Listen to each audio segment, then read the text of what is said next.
পুলিশের দেয়া ব্যারিকেড ভেঙে এগিয়ে যাওয়ার চেষ্টা করছেন ক্ষুব্ধ আন্দোলনকারীরা, কিন্তু মুহূর্তে পরিস্থিতি উত্তপ্ত হয়ে উঠলে লাঠি উঠিয়ে শিক্ষার্থীদের ধাওয়া করে পুলিশ। সোমবার ভারতের ঝাড়খণ্ডের রাজধানী রাঁচিতে সিভিল সার্ভিস পরীক্ষায় অনিয়ম ও প্রশ্ন ফাঁসের প্রতিবাদে বিধানসভা অভিমুখে যাত্রা করলে এ সংঘাতের ঘটনা ঘটে। প্রথমে আন্দোলনকারীদের উপর জলকামান ও পরে ব্যাপক লাঠিচার্জ করে পুলিশ ছত্রভঙ্গ করার চেষ্টা চালালে শিক্ষার্থীরাও পুলিশকে লক্ষ্য করে ইটপাটকেল নিক্ষেপ করে। আমরা শান্তিপূর্ণভাবে প্রতিবাদ করছিলাম, কোনো গালিগালাজও করিনি। হঠাৎ করে পুলিশ আমাদের ওপর লাঠিচার্জ শুরু করে। পুলিশের নিয়ম অনুযায়ী কোমরের নিচে লাঠি চালানোর কথা, কিন্তু তারা আমাদের মাথা, মুখ ও হাতে আঘাত করেছে। গত 25 জুলাই থেকে শুরু হওয়া এই আন্দোলনে শিক্ষার্থীরা পরীক্ষা ব্যবস্থা সংস্কার, বাতিল হওয়া পরীক্ষা পুনরায় নেয়া এবং কেন্দ্রীয় সংস্থা দিয়ে তদন্তের দাবি জানিয়ে আসছে।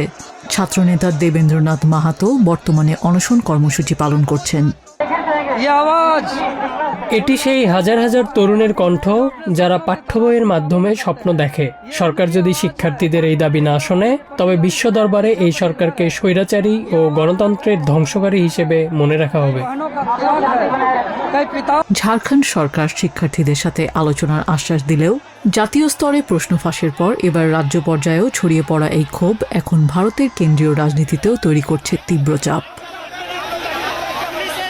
নিজিয়া জামি, TVN24 নিউজ ডেস্ক।